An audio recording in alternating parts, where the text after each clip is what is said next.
fly ball to right. Ronald's coming in. He says he's got it, and he does. And the Braves have shut out the Cubs. 6-0 is your final score. Lots of extra base hits. A bounce-back game from Ian Anderson, and we head back home with a 4-2 trip. Welcome back to the Choppin' It Up podcast. Chandler Wilkerson back here again. Hope to have some guests on soon, maybe even a co-host. Whoever may be interested out there, let me know. Wrapped up the road trip in Chicago yesterday, a 6-0 victory and a gem by Ian Anderson that him and the team really needed. That was a really fun 12-game stretch. Started it out 9-0, stumbled a bit in Chicago, a lot of tough breaks, especially in the first game that led to a 1-0 loss and a bit of a sloppy pitching performance during the Saturday game. So lost that series, but avoided the sweep. My helpful prediction stood strong. I said the Braves should go 10-2 over that stretch of games, and that is precisely what they did. I'm just saying, I might know something. Boy, Ian Anderson really needed a bounce-back start like that, didn't he? He goes 6 2/3, 6 strikeouts, only 2 walks allowed, 3 hits, and saved his ERA from ballooning above 5 any further. Keeps it at sub-5 now. And more importantly, saved the Braves from being swept by the bottom dwellers in the NL Central right now. Still, some good moments in Chicago on that Father's Day weekend. 2 brothers reunite in a really fun and heartfelt baseball moment. William and Wilson Contreras, opposing catchers, but getting a nice emotional value out of facing each other in the big leagues. They shared a hug. You know it's a good moment. They're all choking up. You know it's a good moment when even SportsCenter puts the Braves on their program as much as they love the old Dodgers. But I digress. We have more reunions to come. It's like I said last week. Here comes a tougher part of the schedule. Braves will be at home tonight to start a series with the San Francisco Giants. But more importantly, an iconic part of the Braves World Series run from last year that confirmed we were indeed those MFers. Jock Peterson returns to Truist Park to get his World Series ring, and that will be another great reunion. Surely smiles will abound throughout the ballpark. I'd give him another speech, but we'll see what happens there. Tonight's matchup, a good one, though, for the Monday Night Showdown. We have Logan Webb going for the Giants, who was pretty much a Cy Young candidate last year in the NL. This year, his numbers are still pretty good, 6-2 with a 3.43 ERA, but we're throwing our ace right back at him.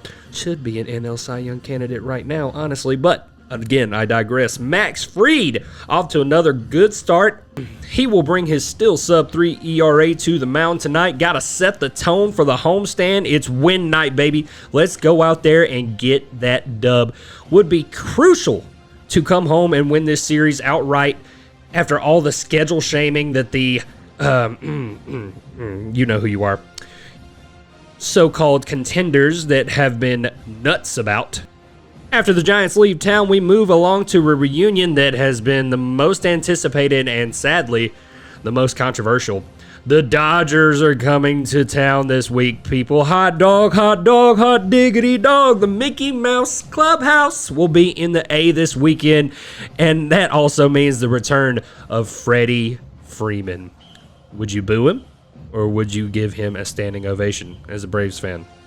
I've definitely talked my fair share of junk about Frederick since he left, mostly because he decided to go to the Dodgers. I get it, man. You want to go home, but the Angels are right there, my guy.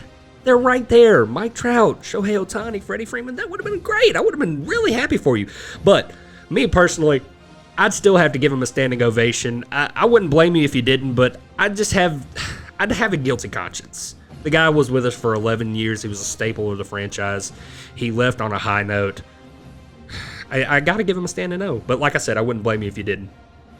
Another important thing to touch on in that upcoming visit from the Dodgers is they will be without Mookie Betts, which honestly you hate to see Mookie go down like that. He is one of the few guys that he's one of the few guys on that squad that I actually really like.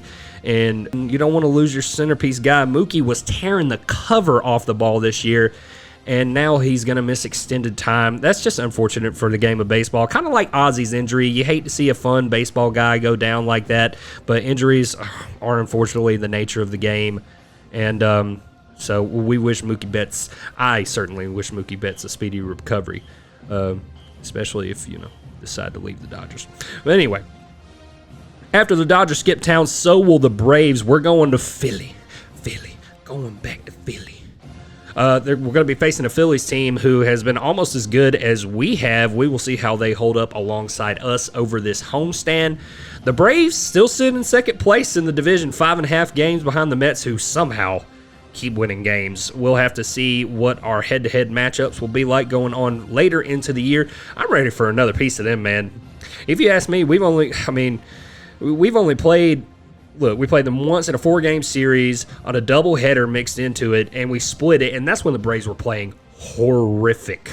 Like, it was really bad they were playing, and they still split that series in New York, so I'm ready for another piece of those New York Metropolitans. Well, for the most part, that's going to wrap things up today on the Choppin' It Up podcast. If you're enjoying these, please leave a like on this video, subscribe to my channel. I love doing these, but I would also be extra motivated if I knew somebody was out there looking forward to these podcasts.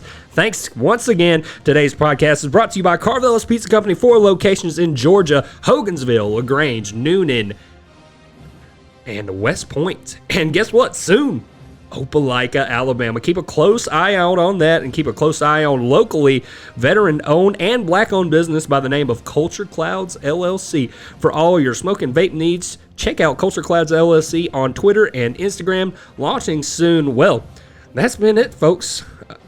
It's Chandler Wilkerson signing off again. Go Braves, go Hawks, go Falcons, and go Dogs. Let's keep chopping it up.